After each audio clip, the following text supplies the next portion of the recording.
First up, the story everyone is talking about today. The feds raided homes in Los Angeles and Miami that belong to rap mogul Sean P. Diddy Combs. And tonight we hear those raids are linked to possible sex trafficking. A criminal defense attorney will share his perspective in a moment. But first, here's the latest on the situation unfolding on two coasts.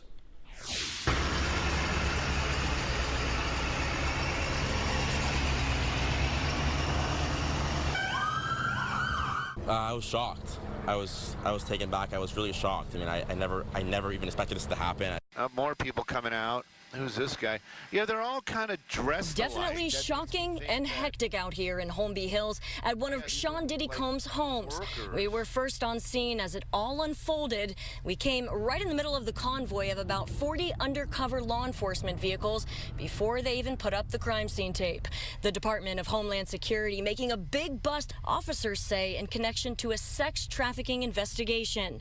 While it was all happening, investigators were also raiding his home in Miami. Homeland Security has not yet released details or named Diddy as the focus of the investigation.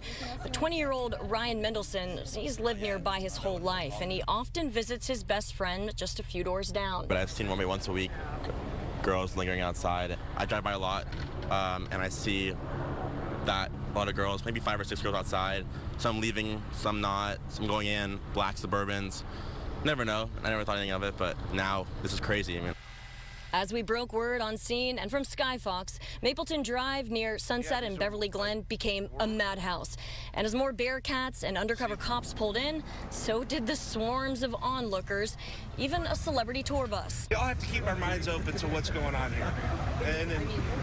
Well, this is from Brooklyn, though. Leave Puffy alone, man. Y'all crazy. There are a lot of questions tonight, including Diddy's whereabouts. TMZ is reporting he was seen at a high-end executive airport in Miami pacing while the raids were going on. Today, I spoke with criminal defense attorney Bayoji Akingbola of the Akingbola law firm to gain more perspective on this situation. Obviously, this is a crazy case. We have Homeland Security raiding multiple homes of P. Diddy at the same time. What does that tell us?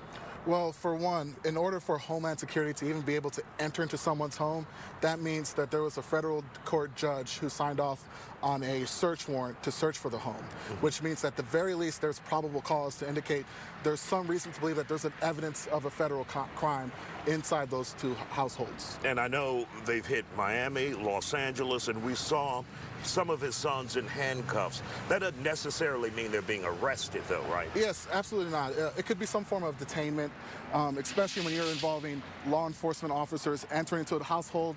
That's a lot of unknown variables. They want to make sure that they're safe. So if there's people that happen to be inside the home, you want to make sure that they're detained and secured so the officers can do their job freely without any concern of anything happening while they're conducting their search. And of course, we haven't heard or seen Diddy at all in any of these raids.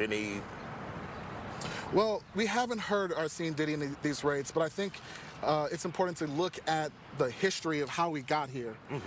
There have been several civil lawsuits detailing accusations of human trafficking, the use of illicit drugs, non-consensual sex with those sex workers. And it appears that it seems as though federal law enforcement officers have been paying attention to those lawsuits and want to do some poking around to see if there's any evidence that these accusations actually give rise to federal crimes. And of course, when you look at civil lawsuits, you think it's civil, but federal investigators or law enforcement simply can't ignore, you know, these major allegations of sex rings and drug trafficking.